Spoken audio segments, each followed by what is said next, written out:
The cost of moving to France. At some time or other, those high-flown dreams of selling up and moving to France will have to take into account the more down-to-earth thought that if you neglect the practicalities of life, they certainly won't neglect you. And a good part of practical reality boils down to coming to terms with the fact that your dreams won't go far if you don't have the means of financing them, even in France. One of the main problems in this respect is that while there are plenty of specialised books and expat websites giving valuable practical advice and information on moving and settling in France, very little detail is forthcoming on how much it's all going to set you back. This is understandably so, for the variables are so great that it's difficult, if not impossible, to give more than a rough general estimation of the minimum costs that will be involved. Individual circumstances, lifestyle and work choice, the region you opt for, and how much you're prepared to compromise on your original aspirations all come into play. And I'm no exception to the rule. So all I can do is to come up with a few hard figures in the hope that these will point you in the right direction. The rest is up to you. As a budding expat, the first thing you'll have to do, and here you can't begin too soon, is to devote the time and effort necessary to finding as detailed as possible an answer to the following questions. How much will the move itself cost me? What will it cost me and my family to survive over a given period once I or we get there? Will the income and or savings I dispose of allow me to do this? How do I propose earning a future dependable living? And if your dream involves becoming master of your own working destiny, not only will you have to research the level of investment required, but also make a realistic assessment of how long your planned business will take before providing a regular and satisfactory source of income. But one thing you'll know for certain is the cost of the move. As a professional, your international remover will have supplied you with an accurate estimate of the costs involved in delivering your furniture and possessions to the desired location. And when it comes to having some kind of answer to the question of how much it'll cost you to survive once you're out there, my more than 40 years of uninterrupted residence in France can perhaps be of some help. So here goes. Assuming you're going as a couple with no children and would initially be living in rented accommodation, I'd stick my neck out far enough to say that I don't think you'd be comfortable if you didn't dispose of at least 30,000 euros to see you through the first 12 months. This amount embraces everything you'd need to survive: food, clothes, insurance, rent, utilities, running a small car, etc. But supposes you'll not yet be earning a living, so taxes and social contributions are not included. The most expensive item would of course be the monthly rent, which should be in the 700 to 800 euros range, depending on whether you're living in a town or a village.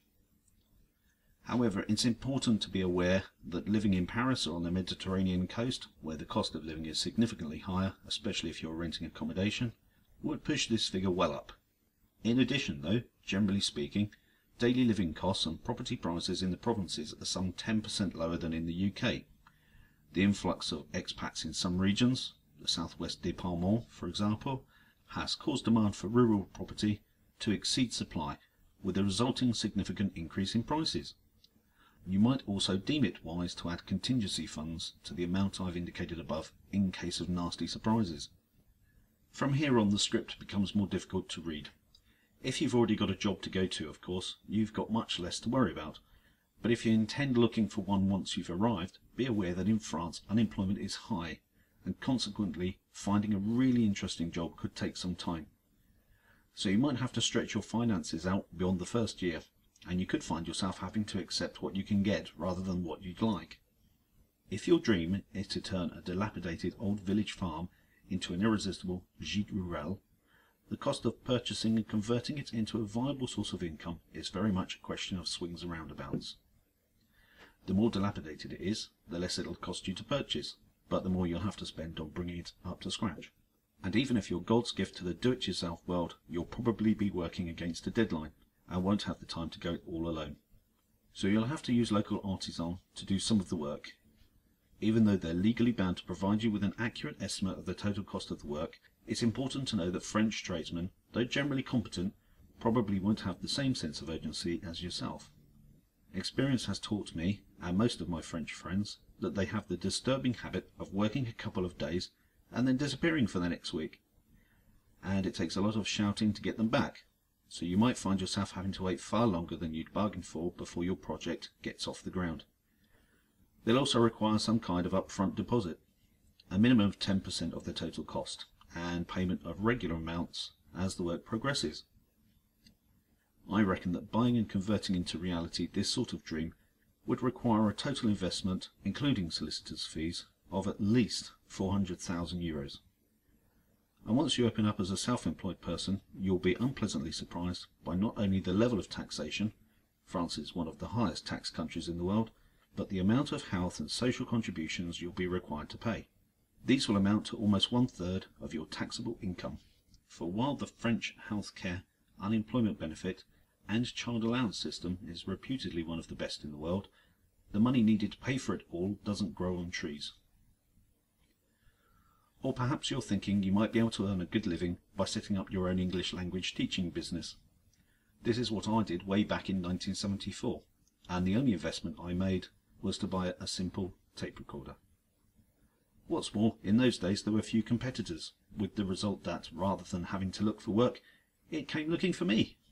Be aware, however, that things have changed considerably since then. For one thing, there's far more competition now, and setting up an officially accredited teaching company in the more lucrative market of in-company teaching is administratively more complex and subject to stricter controls. As a result, you'll probably find yourself having to work for an established private language teaching school, or a chamber of commerce on a relatively low hourly paid basis with little job security. It's my sincere hope that the above lines have given you a better idea of some of the costs and financial realities you'll be faced with in any future life in France, and that they'll go some way at least towards preventing you from joining the ranks of those 2 out of 3 expats who within 3 years of coming are disillusioned enough to pack it all in and head back home. Bonne chance!